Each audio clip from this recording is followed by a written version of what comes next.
Shalom saudara, puji Tuhan, hari ini kita berjumpa kembali dalam kasih Tuhan kita Yesus Kristus. Saya tetap berdoa supaya dimanapun Anda berada, tetap menjaga kita, Tuhan menolong kita, Tuhan menyertai, memberkati kita, dan kita sendiri harus terus menjaga physical distancing, menjaga aturan-aturan yang memang sudah dianjurkan kepada kita oleh pemerintah, demi kesehatan kita dan jangan sampai kita tertular oleh virus corona.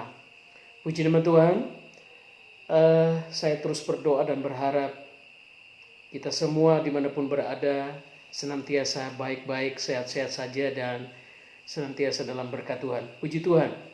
Hari ini saya mengajak kita untuk mempelajari satu tema. Saya angkat tema hari ini tentang intimate with God. Intim dengan Tuhan. Puji Tuhan, dalam Kejadian pasal yang kelima, ayat yang ke-24, Alkitab mencatat tentang bagaimana seorang Henokh yang bergaul dengan Allah. Dan Henokh hidup bergaul dengan Allah. Lalu ia tidak ada lagi sebab ia telah diangkat oleh Allah. Nah saudara, seorang yang bergaul dengan Tuhan, apapun akan Tuhan beritahukan kepada mereka. Kita perhatikan juga Daud, Raja Daud adalah seorang yang suka dengan puji-pujian dan penyembahan. Raja Daud adalah seorang yang suka menyembah Tuhan. Seorang yang hidup di dalam praise and worship. Sehingga dia menulis di dalam pemazmur, seluruh pujian pemazmur itu adalah merupakan puji-pujian, syair, lagu, dan nyanyian rohani. Dan dia juga adalah seorang musikal, pemain musik yang handal, khususnya di dalam memainkan alat kecapi yang luar biasa, yang penuh dengan urapan tentunya. Nah, puji nama Tuhan, saudaraku. Kita perhatikan juga ada seorang Daniel. Alkitab mencatat dalam Daniel pasal 6 ayat yang ke-10, dalam setiap hari, sehari sekali, 3 kali ia berdoa. Dan senantiasa ia menaikkan puji-pujian dan penyembahan, memuliakan nama Tuhan. Menyembah Tuhan, bersekutu dengan Tuhan, intim dengan Tuhan. Alkitab mencatat bahkan banyak sekali tokoh-tokoh di dalam Alkitab adalah orang-orang yang suka menyembah Tuhan. Orang yang suka bergumul dengan Tuhan. Orang yang suka intim dengan Tuhan. Nah, hari ini saya mengajak kita untuk menjadi jemaat Tuhan, orang-orang percaya, orang Kristen dimanapun kita berada, menjadi orang-orang yang suka menyembah Tuhan, menjadi orang-orang yang suka intim dengan Tuhan. Saudara, khususnya di dalam masa corona ini, saya lebih banyak waktu untuk berdoa, untuk menyembah Tuhan, untuk intim dengan Tuhan. Dan saya juga banyak belajar firman Tuhan, membaca firman Tuhan, memeriksa firman Tuhan. Kemudian membaca buku-buku rohani, mendengarkan puji-pujian dan juga menulis nyanyi-nyanyian dan juga menulis buku, saudara. Kesempatan yang Tuhan berikan kepada kita dalam masa corona ini, mari kita gunakan dengan sebaik-baiknya agar benar-benar apa yang kita lakukan itu bermanfaat untuk diri kita sendiri dan tentunya lebih membangun suatu hubungan yang lebih intim, yang lebih dekat dengan Tuhan. Nah, puji nama Tuhan, saudara. Kata intim atau yang juga kata sama yang diartikan di dalam firman Tuhan, yaitu kata mengenal atau mengenal lebih dalam. Dalam kata itu disebut dalam bahasa aslinya, dalam bahasa Yunani, mengatakan tentang ginosko. Kata ginosko ini sebenarnya bukan cuma sekedar intim, tetapi lebih daripada itu. Karena kata ini juga lebih diartikan lebih dalam lagi tentang berbicara tentang keintiman suami dan istri. Artinya intim itu adalah hubungan yang terlalu dekat, hubungan yang erat, dan kemudian hubungan yang juga dilakukan, dibarengi dengan hati tentunya. Jadi suatu hubungan yang dekat, yang erat. Kata ginosko itu artinya Kata atau arti kata ginosko itu artinya lebih dari hubungan intim. Jadi kita membangun sebuah hubungan yang intim dengan Tuhan, membangun sebuah hubungan rohani yang baik dengan Tuhan, membangun sebuah hubungan keimanan kita dengan Tuhan melalui praise and worship, melalui puji-pujian dan penyembahan kita. Ketika kita punya problem, kita punya masalah, lalu kita ambil gitar yang bisa main gitar, lalu kita ambil piano yang bisa main piano, atau cuma dengan suara kita naikkan puji-pujian, penyembahan, kita mulai mengagungkan Tuhan, kita mulai menyembah Tuhan, kita mulai angkat suara, kita agungkan, kita sembah Dia, maka kita akan menikmati satu suasana yang luar biasa. Karena itu beberapa waktu yang lalu saya juga mengajarkan kita tentang bagaimana orang yang menyembah Tuhan, orang intim dengan Tuhan, bukan saja lebih mendekatkan dirinya pada Tuhan, tetapi salah satu bagian atau salah satu poin yang saya angkat di situ adalah bisa menaikkan daya tahan tubuh. Memang iya, dan itu jelas sekali. Karena membuat hati kita berseri, bersuka cita, dan segala sesuatu itu sumbernya dari hati. Ketika hati kita berseri, bersuka cita, maka tentu secara otomatis akan meningkatkan daya tahan tubuh kita. Nah, kita perhatikan dalam Mazmur pasal yang ke-63 ayat yang kedua, Raja Daud berkata begini, "Ya Allah, Engkaulah Allahku. Aku mencari Engkau, jiwaku haus kepadamu, tubuhku rindu kepadamu, seperti tanah yang kering dan tandus tiada berair." Artinya, dia mengatakan seperti tanah yang kering dan tandus tiada berair. Artinya betul-betul dia punya hati yang sungguh-sungguh merindukan akan Tuhan, mengharapkan akan Tuhan. Mazmur 100 yang ketiga ayat yang ke-13 mengatakan, "Seperti bapa sayang kepada anak-anaknya, demikian Tuhan sayang kepada orang-orang yang takut akan Dia." Kata sayang di situ itu juga menggambarkan satu hubungan yang intim. Tidak mungkin orang yang tidak kenal lalu dia sayang. Tentunya kita mengenal seseorang baru kita mulai ada timbul rasa sayang di dalam hati kita. Ketika kita bertemu dengan seorang wanita, ya, tidak serta-merta kita mencintai. Ada yang disebut dengan jatuh cinta pada pandangan pertama. Ya, itu memang bisa jadi. Tetapi justru lebih dalam kita mengenal dia, ketika kita lebih jatuh cinta lagi kepadanya. Seperti itu. Jadi dari beberapa ayat yang kita sudah baca ini menggambarkan kita bahwa satu keadaan di mana kita benar-benar merindukan akan Tuhan, kita sungguh merindukan akan satu hubungan.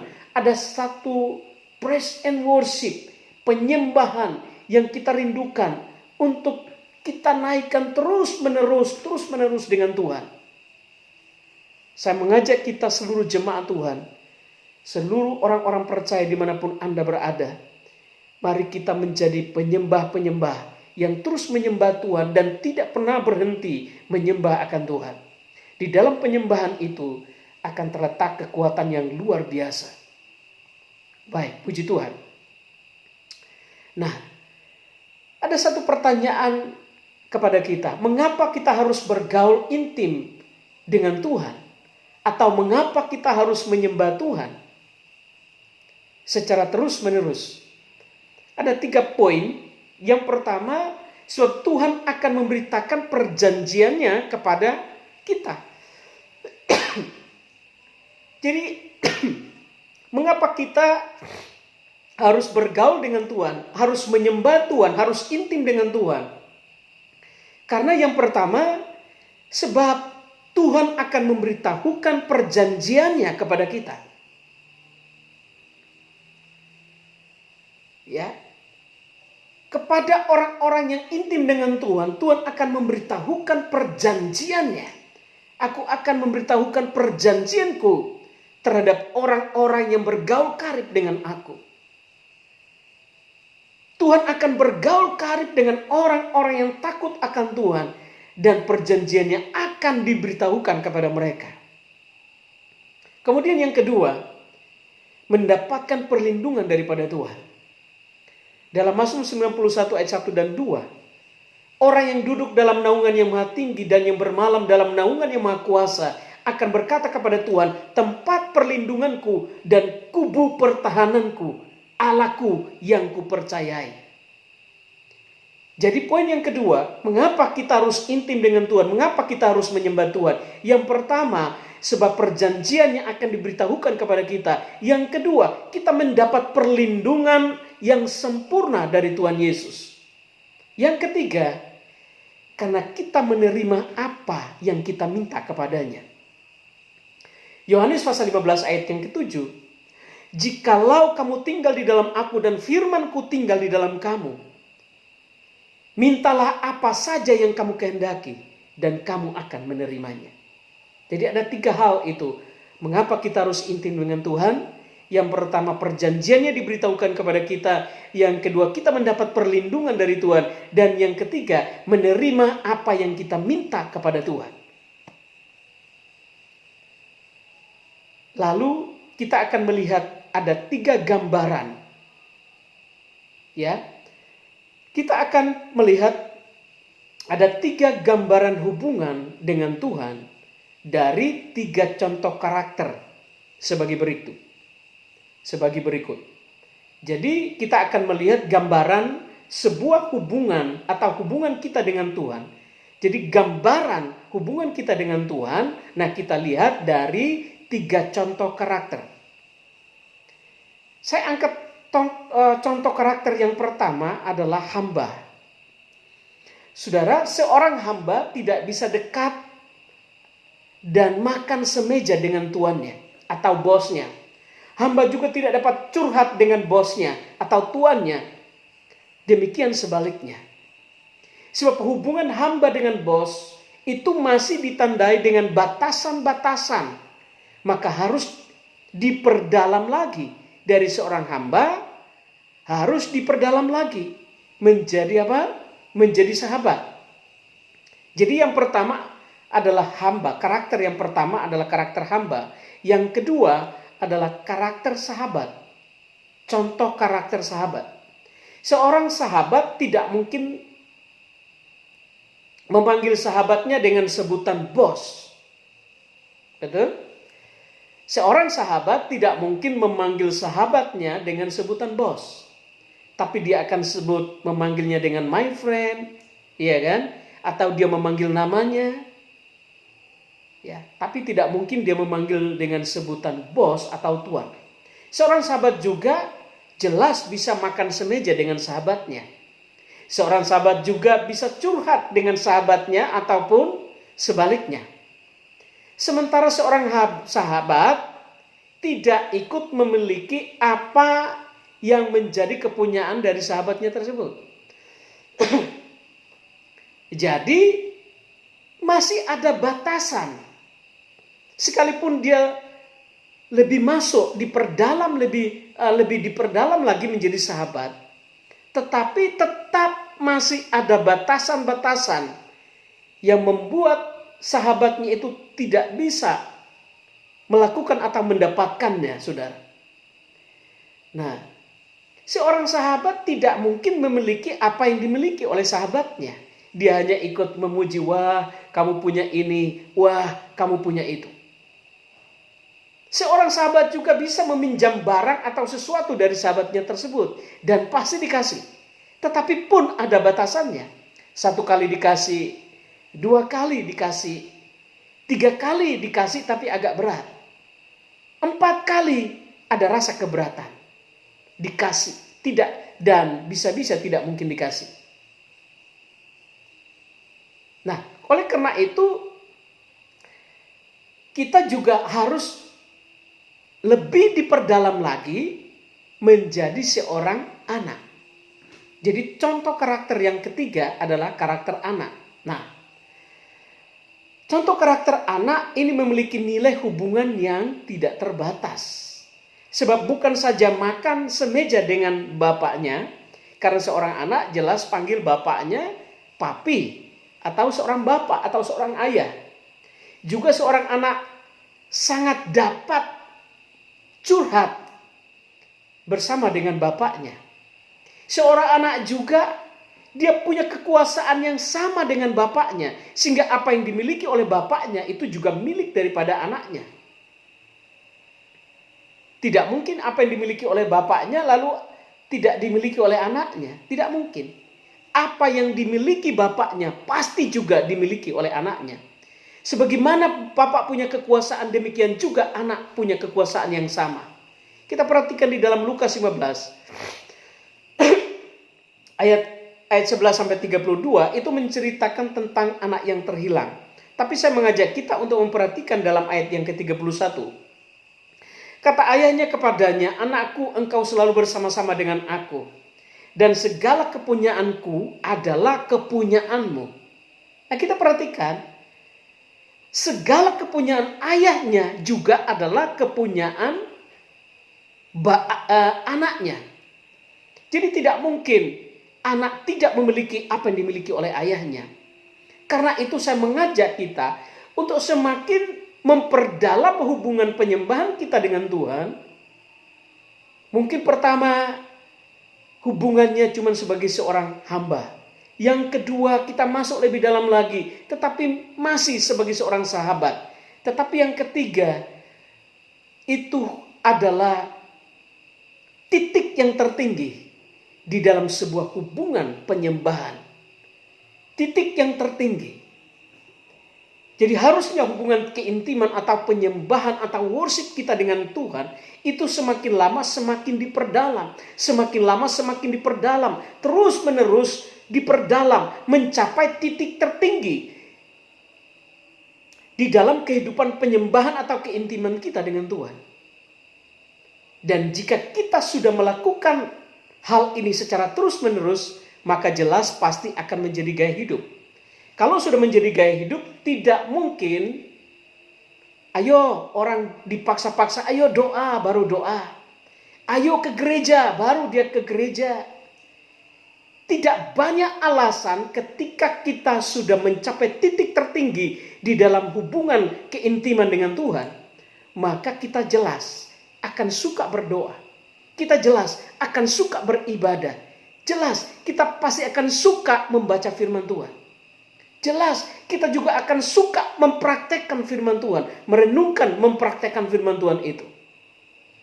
Jadi kalau hubungan kita diperdalam, jangan cuma sebatas sebagai hamba. Jangan cuma dibatasi cuma sebagai seorang sahabat. Tetapi harus diperdalam mencapai titik tertinggi, yaitu sebagai anak. Berikutnya, saya akan mengajak kita untuk secara cepat. Berikut kita belajar tentang tiga ciri-ciri orang yang bergaul dengan Tuhan atau intim dengan Tuhan. Ciri yang pertama, orang itu jelas pasti selalu kangen akan Tuhan. Orang yang memiliki sifat karakter yang suka bergaul dengan Tuhan, jelas dia pasti akan rasa kangen dengan Tuhan, akan selalu merindukan Tuhan, akan rindu dan terus rindu dengan Tuhan. Mazmur 32 ayat yang kedua. Seperti rusai merindukan sungai yang berair, demikianlah jiwaku merindukan Engkau ya Allah. Jiwaku haus kepada Allah yang hidup, bila aku boleh datang melihat Allah. Lalu yang kedua, hadiratnya berdiam bersama-sama dengan kita. Yohanes 14 ayat 20 sampai 21. Pada waktu itu kamu akan tahu bahwa aku di dalam Bapakku dan kamu di dalam aku, dan aku diam di dalam kamu. Barang siapa memegang perintahku dan melakukannya, dia yang mengasihi aku. Dan barang siapa mengasihi aku, dia yang dikasihi oleh Bapakku. Dan aku pun mengasihi dia, dan aku menyatakan diriku kepadanya. Ayat yang ke-23. Jawab Yesus, jika seorang mengasihi aku, ia akan menuruti firmanku. Dan Bapakku akan mengasihi dia, dan kami akan datang kepadanya dan diam bersama-sama dengan dia. Wow, luar biasa. Lalu yang ketiga, suka menyembah. Ciri-ciri orang bergaul dengan Tuhan, intim dengan Tuhan, adalah orang yang suka menyembah. Tidak dipaksa-paksa, tidak didorong-dorong. tapi dia suka menyembah. Dia suka menyembah. Saudara, saya punya kebiasaan selalu ambil gitar atau saya main piano, lalu saya menyembah Tuhan. Saya menyembah Tuhan dan puji Tuhan. Dalam beberapa masa ini, saat-saat di mana kita lebih banyak di rumah, saudara, saya telah menulis 3 buah lagu. Dan akan secepatnya, secara sederhana saya akan merekam, lalu saya akan membuat sebuah video dan akan mengirimkan kepada saudara-saudara sekalian, supaya banyak orang juga akan tahu dan mengikuti puji-pujian itu, dan juga mereka diberkati oleh Tuhan melalui pujian itu. Puji Tuhan. Nah, saya ingin tanya satu pertanyaan kepada kita. Tuhan itu suka dengan penyembah atau penyembahan? Tentu jawabnya, Tuhan itu suka dengan penyembah. Memang Tuhan juga suka terhadap penyembahan. Tetapi Tuhan lebih suka terhadap penyembah. Sebab apa? Tidak ada penyembahan apabila tidak ada yang menyembah. Atau tidak ada penyembah. Tidak ada penyembahan apabila tidak ada penyembah. Untuk itu kita harus, semua orang percaya, orang Kristen, anak-anak Tuhan harus menjadi seorang yang menyembah Tuhan. Yohanes 4 ayat yang ke-23 mengatakan, tetapi saatnya akan datang dan sudah tiba sekarang bahwa penyembah-penyembah benar akan menyembah Bapa di dalam roh dan kebenaran. Sebab Bapa menghendaki penyembah-penyembah demikian. Puji nama Tuhan. Inilah firman yang saya sampaikan kepada kita semua. Kiranya dapat memberkati kita. Dan mulai hari ini, mulai saat ini, ketika kita mendengar berita Injil, berita kebenaran ini, kita mulai membangun hubungan intim dengan Tuhan. Hubungan praise and worship, puji-pujian dan penyembahan yang terus menerus setiap hari kita perdalam, terus menerus setiap hari diperdalam, terus menerus sampai Yesus datang pada kali yang kedua. Puji Tuhan, Tuhan Yesus memberkati. Shalom, haleluya, amin.